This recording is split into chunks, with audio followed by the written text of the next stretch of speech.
ನನ್ನ ಹೆಸರು ಧ್ರುವ ಕೋಟೆ. ನನಗೆ 8 ವರ್ಷ. ನಾನು ಕ್ಯಾಲಿಫೋರ್ನಿಯಾಲಿದ್ದೀನಿ. Thank you Kannada TV.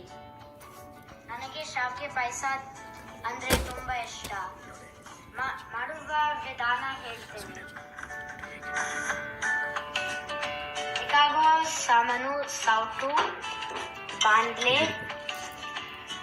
1/4 cup ಹುರಿದ ಶಾವಿಗೆ, 2 ಕಪ್ ಹಾಲು, ಸ್ವಲ್ಪ ತುಪ್ಪ, 4 ಟೇಬಲ್ ಸ್ಪೂನ್ ಸಕ್ಕರೆ, ಸ್ವಲ್ಪ ಕೇಸರಿ ಮತ್ತೆ ಹಾಲು, ಹುರಿದ ಗೋಡಂಬಿ ಮತ್ತೆ ದ್ರಾಕ್ಷಿ ಮತ್ತೆ ಏಲಕ್ಕಿ ಪುಡಿ. ಸ್ಟವ್ ಆನ್ ಮಾಡಿ ಮೀಡಿಯಂ ಹೀಟ್ ಇಡಿ. 2 ಕಪ್ ಹಾಲು ಬಿಸಿ ಮಾಡಿ.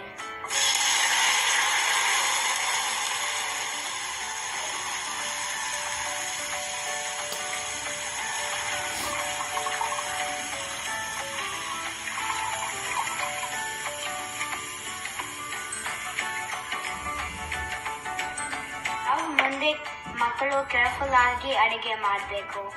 5 ನಿಮಿಷ ಹಾಲು ಬಿಸಿ ಆದ್ಮೇಲೆ ಹುರಿದ ಶಾವಿಗೆ ಹಾಕಿ ಮತ್ತೆ ಸ್ಟರ್ ಮಾಡಿ. 6-7 ನಿಮಿಷ ಶಾವಿಗೆ ಬೆಂದ ಮೇಲೆ ಸ್ವಲ್ಪ ತುಪ್ಪ, ಸಕ್ಕರೆ,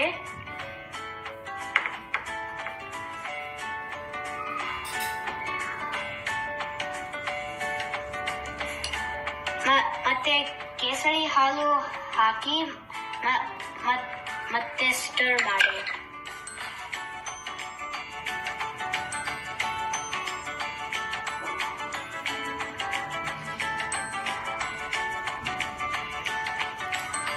ಕೊನೆಗೆ ಹುರಿದ ದ್ರಾಕ್ಷಿ ಗೋಡಂಬಿ ಹಾಕಿ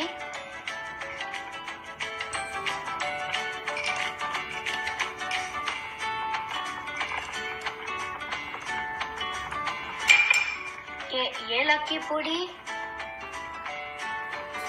ಪುಡಿ ಹಾಕಿ ಮತ್ತೆ ಸ್ಟರ್ ಮಾಡಿ. ಪಾಯಸ ರೆಡಿ ಆಯ್ತು. ಸ್ಟವ್ ಆಫ್ ಮಾಡಿ. Easy and yummy payasa ready. Thank you Kannada TV. Please stay home and stay safe.